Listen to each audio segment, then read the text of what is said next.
Hai guys, Assalamualaikum warahmatullahi wabarakatuh. Salam ilmu, keikhlasan, kecemerlangan Unimap. Okey, kita kembali ke Sembang Santai. Sembang Santai Podcast Unimap special untuk korang hari ini. Okey, bersama dengan episod hari ini, kita ada Dr. Sani. Tajuk yang kita nak bawakan hari ini bersempena dengan bulan Ramadan ni, kita nak sembang pasal kesihatan sikit, Doktor ya. Boleh. Doktor sihat eh? Alhamdulillah. Okey, hari ni kita dah beberapa hari dah kita berpuasa kan, Doktor kan? So macam mana Doktor punya puasa tahun ni? Setakat ni nampak steady lagi. Okey daripada last year ataupun macam mana kalau puasa tahun ni? Hangat sikit tahun ni? Hangat sikit tahun ni, tapi kita tengok setiap tahun alhamdulillah lah kita punya puasa makin baik tahun demi tahun. Okey, Dr. Sani ni dia merupakan pegawai perubatan daripada Pusat Kesihatan Unimap. Ini kita bawa orang yang betul-betul menjaga dari segi penampilan, makanan. Sebab tajuk kita hari ni, kita nak sembang pasal macam mana kita nak jaga kesihatan kita dalam bulan puasa ni. Sebab dia doktor, dia boleh jadi dua bulan puasa ni. Dia sama ada kita naik berat badan ataupun kita boleh turun berat badan. Sekarang kita nak sembang dulu dengan doktor. Cara orang kata nak turun berat badan bulan puasa ni, cara mudah lah. Kalau doktor sendiri kita amalkan macam mana? Dia kita tengok bulan puasa ni lebih kurang macam orang buat intermittent fasting lah, ataupun sekarang ni yang famous IF kan. So sebenarnya bulan puasa Ramadan ni dia lebih kurang macam kita buat IF lah. Cuma IF kita boleh minum air kosong. Bulan puasa ni jangan nak buat pasal Jadinya untuk bulan puasa ni kita tengok ramai orang sebenarnya ada goal. Kita kata nak raya tu perempuan nak pakai baju kebaya. Jadinya dalam bulan puasa ni dia ambil inisiatif untuk turunkan berat badan sebanyak yang mungkin. Walaupun potong kain sebelum puasa kan? Sebelum puasa. Itu dah badan dah lain, saiz lain dah. Ya. Tapi kita nak tengok jugalah, ada juga segelintir orang ni yang tak berjaya turunkan berat badan. Majoritinya kita tengok statistik okeylah, penurunan berat badan tu tak banyak, ada sikit. Kalau selalu ikut statistik lebih kepada naik kan, dalam masyarakat Malaysia lah, lebih pada naik berat badan kan ataupun dia turun bulan puasa ni kebanyakan? Selalunya kebanyakannya memang akan berjaya turun lah. Cuma kita nak tengok juga dalam masa sebulan ni, kadang-kadang turun tu lemak tak banyak, kadang-kadang lebih kepada air dan juga kita kata muscle lah. Sebab apa, bila kita berpuasa pada satu jangka masa yang lama, kita kekurangan protein, kita pun tak banyak exercise. Jadi memang kita turun berat badan, tapi goal dalam kesihatan ni kita nak berat tu turun daripada lemak, bukannya muscle. Yang tu yang kebanyakan orang silap lah. Kita tengok selalu orang ni sebelum dia berpuasa ataupun sebelum dia turun berat badan, bentuk badan dia macam pear. Okey, lepas dia dah diet 5-6 kilo turun, dia turun berat badan, tapi dia masih pear, tapi dia pear yang lebih kecil. Yang saya yakin majoriti orang bukan nak turun berat badan. Majoriti orang nak rupa bentuk dia berubah. Masa orang kata ni. Dia nak hilangkan lemak. Jadi kita kena tanya diri kita, apakah kita punya prioriti? Adakah berat badan ataupun bentuk badan kita?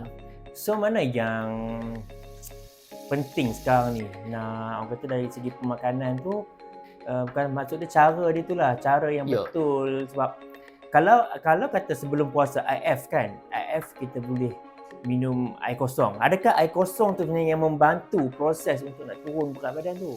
Dia tak semestinya. Dia sebab kita tahu air kosong ni dia zero calories. Jadinya dalam IF beza dengan Ramadan ni, IF ni dia lebih kita kata lenient lah. Tapi dalam bulan puasa ni, sebab tu kita nampak penurunan berat badan tu lebih daripada bulan puasa, sebab air dalam badan pun kurang. Jadi kita nak masuk kepada kita kata kesilapan sikit lah, cara-cara orang kita kata diet semasa bulan puasa ni. Memang of course dia adalah sejenis IF apabila berpuasa ni, tapi kesilapan ni banyak berlaku bila waktu kita buka puasa, moreh dan sahur lah. So dia 3 parts ni sahaja yang kita nak fokus lah. Sebab kita ada selalulah mesti orang yang suka nak diet ni, dia akan macam apa, kaji kurangkan jumlah kalori dalam makanan. Betul kan? Counting calories. Counting kalori. Maksudnya calories. badan kita ni dia ada satu range kalori yang sepatutnya kita target kalau kata kita nak maintain ataupun nak turun kan. Maksudnya macam tu. Jadi kalau kata makanan okey lah. Adakah berat kita akan maintain lah kalau kita berpuasa seharian, tapi kalori yang kita makan masa buka puasa tu sama dengan jumlah kalori yang dimakan hari-hari yang lain kan. Maksudnya sekarang ni berat tu tak akan turun. Tak akan turun lah. So seolahnya kalau contoh Cik Amir seharian perlukan 2000 kalori. Tapi kalau kita buka puasa dengan kita makan kurma, butter dan sebagainya, makanan-makanan yang kita kata kalori tinggi lah. Lepas tu minum air manis pula. So total jumlah kalori dalam satu meal tu katakan dah 2000 kalori. tak masuk murah lagi, tak masuk sahur lagi lah. So dengan satu meal yang 2000 kalori tu sahaja, kalau hari-hari macam ni sebulan duk makan benda yang sama, memang kita tak akan turun berat badan lah. Jadinya kita nak kata, walaupun kita berpuasa pada bulan Ramadan, selain daripada turun berat badan, of course berpuasa ni ada banyak manfaat kesihatan lah. Dari segi dia kawal kita punya gula, kolesterol kita turun, berat badan pun turun. Tapi kita tak mau berat badan kita hujung-hujung tu statik lah ataupun naik. Sebab kita tahu dengan kita penurunan berat badan sikit pun banyak sangat manfaat kesihatan yang kita boleh dapat lah. Macam tu. So berbalik kepada cara kita makan buka puasa lah kan. Okey. Okey. So jadinya kalau kita tengok berpuasa, benda yang paling kita tengok buah lah. Kita tengok dalam berpuasa ni adalah satu-satunya bulan yang kita sebelum kita makan nasi ni kita makan buah. Buah kurma lah yang utama dia. Jadi bagus dia buah kurma ni yang kemungkinan orang ramai tak nampak lah. Kita selalu dengar kata kurma ni pasal gula. Gula tinggi, tak boleh makan banyak dan sebagainya. Tapi yang kita jarang bagi kita kata highlight adalah kandungan fiber ataupun serat dalam buah kurma ni. Sebab apa? Badan kita berfungsi macam mana? Punyalah hebat kita kata Nabi kita ajak kita makan. Apabila kita makan buah kurma dulu yang agak tinggi serat dia, lepas kita makan kurma tu dan kita makan nasi, kita minum air manis dan sebagainya, serat tu sendiri akan kita kata act macam barrier lah untuk kurangkan gula tu proses dalam badan. Berbanding dengan kalau kita tak makan kurma, kita terus makan nasi, gula tu dia akan spike dalam darah sebab kekurangan serat. I see. Itu punya dia punya. Ya, bila kita tengok kita kaji-kaji kenapa lah Rasulullah suruh kita makan buah awal-awal ni kan. Kita kata bukan kurma sahajalah, buah-buah lainnya ada serat tinggi lah. Sebab kan nak kawal gula dalam badan ni. Benda tu yang ramai orang tak pernah highlight lah.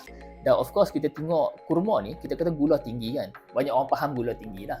Tapi sebenarnya kurma ni dia punya GI ataupun kita panggil glycemic index lah, agak rendah. Rendah dia dalam lebih kurang 30 ke 40 lah. GI ataupun glycemic index ni adalah satu kita rate bila mana kita makan gula ataupun kita makan nasi, berapa cepat nasi itu didigest jadikan gula dalam darah. For example kalau kita minum air boba ni lah kan, air manis ni, lepas kita minum, gula tu akan mencanak naik dalam darah. Tu tak bagus lah. Kalau macam kita makan kurma, oats, benda-benda yang sihat lah, kompleks karbohidrat ni, gula tu dia really steady dalam darah. Walaupun kita minum air manis tu? Sebelum. Kita kena makan sebelum tu. Faham. Sebelum tu. Sebab tu ada sekarang ni, kalau belah western, dia ajak cara makan macam ni. Kita ada lauk. Kita makan sayur dulu. Sebab kita nak fiber tu masuk dulu. Supaya nasi dan whatever yang masuk selepas tu, dia tak mencanak. Dia slow down digestion lah, pencernaan tu. So tips, sekarang ni kita dah dapat satu tips. Macam mana cara nak kontrol, walaupun kita makan nasi ataupun lauk-lauk apa semua tu, jumlah yang masuk dalam badan kita tu boleh dia reduce kalau kita makan fiber dulu di awal, macam buah ataupun sayur-sayuran. Okey, so maksudnya benda ni bukanlah boleh amal bulan puasa je kan, maksudnya waktu lain pun boleh. Cara makan ni macam tu. Sebab tu kita galakkan makan serat ataupun buah dulu, bukan buah last. Amalan kita selalunya dessert tu sebagai buah. So kita nak tukar bawa ke depan dulu. Khasiat buah kurma dengan buah-buah yang lain, kalau kurma ni orang kata khasiat dia yang paling tinggi lah. Dia kurma ni boleh kita kategorikan dia sebagai superfood lah. Sebab apa, dia buah ni dia kecil je, tapi dia punya zat dan kita kata nutrients, minerals dan vitamin tu agak tinggi lah. Dan juga kesan dia kepada kita kata darah tinggi pun dia boleh mengurangkan tekanan darah kita. Tapi sekarang ni kurma dia dah jadi fusion. Saya tak faham, saya nak tanya doktor sendirilah. Kurma butter. Okey, kita pun faham butter ni pun antara yang makanan yang mungkin dia boleh jadi baik ataupun dia jadi tak. Jadi nak tanya, bila combination antara kurma dengan butter, Okey, baik. dia okey ke tak okey sebenarnya? Kurma tu sebenarnya kita tahu dah, bagus, sihat. Tapi pada masa yang sama, makan terlalu banyak kurma jadi tak sihat juga. So, berapa? Okey. Yang ni pun nak tanya juga ni sebab saya pun antara yang suka makan kurma banyak juga. Kadang-kadang tu lebih daripada 10 biji sekali makan. Itu nak tanya doktor, dia baik ke tak kalau lebih banyak sangat? Secara am dia, kita kata 100 gram kurma, kalori dia lebih kurang 300 kalori. So kita nak tengok kurma ni baik ke tak baik, kita kena tengok dari pelbagai sudut lah. Contohnya sudut kalori. Yang keduanya sudut apa yang ada dalam kurma ni. So dari segi sudut kalori, 100 gram kurma, saya rasa kalau 10 biji memang dah melepasi lah. 100 gram kan, lepasi tak? Kau kurma halus-halus. Di kurma macam standard kurma tu. kurma lah. Dia kadang-kadang suka makan, kita kalik tau makan kurma macam banyak-banyak. makan kacang kan. Macam kacang. Jadi kalau 100 gram kurma, kalori kita bersamaan dengan 300 kalori. 300 kalori ni lebih kurang macam 2 senduk nasi minyak. So setengah orang ada anggapan, baik aku makan 2 senduk nasi berbanding dengan 10 biji buah kurma. Sebab kita makan buah kurma ni, dia rasa tak kenyang. Dia macam, dia ralik lah kita makan kacang, nyam gitu. So yang tu dia boleh sedikit kalori lah. 100 gram should be okay, kalau boleh kurang lagi lah. Cuma kita tak mahu go overboard. Kita tahu orang ni macam-macam. Dia setengah orang ni dia ekstrim. Kadang-kadang sekotak dia boleh habis. Jadi soalan dia nak cakap pasal kurma dan butter, kita nak campur benda yang kita kata agak hebat sebagai superfood, dan juga satu makanan yang agak kontroversial lah.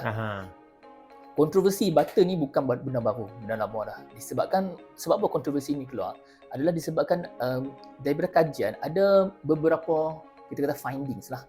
Penemuan yang ada yang kata macam ni, ada yang kata tak baik. Okay. So dekat social media kita tengok sekarang ni, orang duk gaduh sikit lah. Nak makan boleh tapi make sure butter original, pure butter. Betul. Jangan margarine. Tapi on the other hand, ada yang kata margarine lagi bagus daripada butter.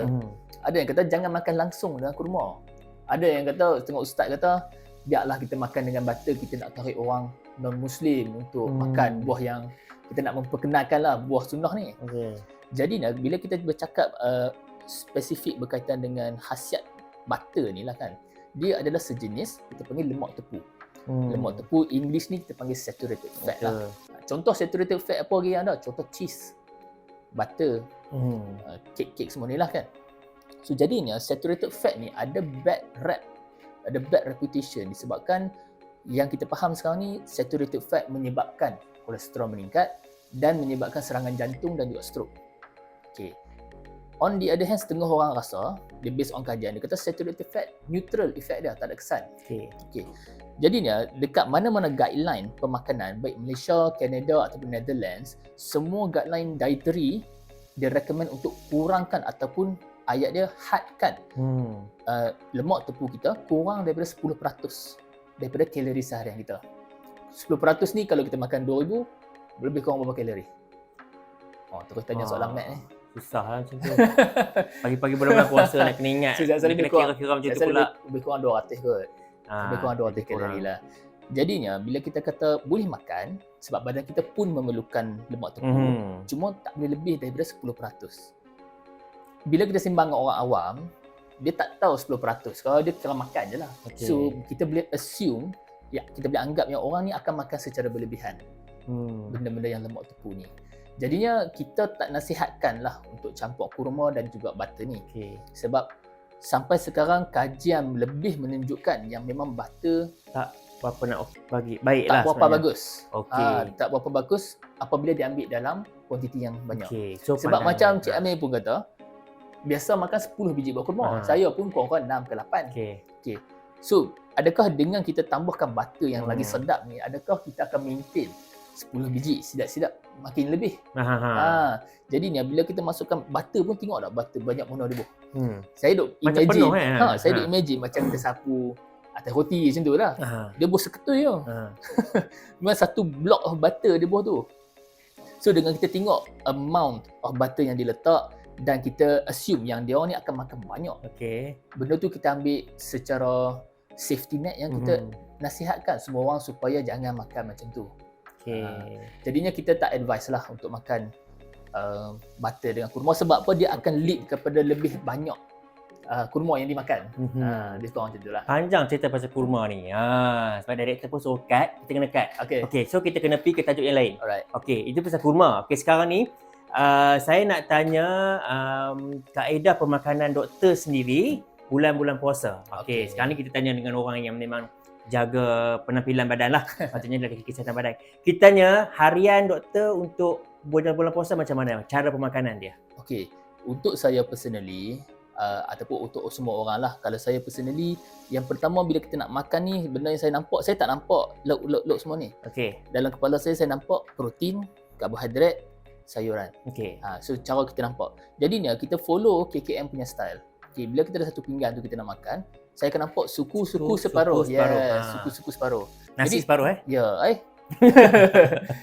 Jadinya Suku yang pertama ni, yang kita tengok Mhm. bila kita nak pilih ni, saya akan pastikan yang pertama bukan karbohidrat, saya akan Okey. pastikan protein saya dulu. Yang Sebab separuh tu adalah yang separuh tu adalah sayuran, fiber, buah. protein suku, Yes. karbohidrat tu Karbohidrat suku. suku. Macam tu. Yes. Dia punya konsep dia. Kalau kita nak lebihkan protein, kita kurangkan dekat karbohidrat ni. Okey. Tapi saya tak buang langsung karbohidrat Hmm. sebab saya sebelum berbuka ni, saya akan workout. Okey. Sejam sebelum Itu kita pun dah berbuka, turun kalori dah kan? Ya, kita akan Okey. increase metabolism kita. So, berbuka macam tu, doktor akan selalunya akan ambil orang panggil moreh. Okey, moreh akan makan juga ke ataupun Saya akan tak? makan. Sebab apa?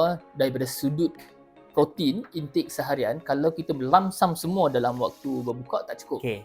Nombor satu memang tak cukup. Jadi saya perlukan lebih kurang 150 gram protein. Jadi pada satu-satu makanan tu yang kita makan, badan kita boleh guna lebih kurang 50 gram protein. Jadi saya perlukan 150. So saya terpaksa spread protein saya sepanjang moreh dan juga sahur. Jadi dia lebih kurang 50 berbuka, 50 moreh. Dia tak boleh kalau dia lamsam sekali dia Boleh, jadi kita boleh makan semua 150 gram. Yang pertama kita akan hit lah. Maksudnya seharian kita dah cukup. Cuma dari segi kegunaan muscle kita. Muscle kita hanya boleh guna lebih kurang 50, 40 ke 60 pada satu sesi. Lepas tu dia akan ambil masa 4 jam untuk dia digest dan sebagainya. Lepas 4 jam kita boleh stimulate dia sekali lagi. Jadinya kalau kita stimulate sekali dengan kita stimulate 3 kali lebih baik lah.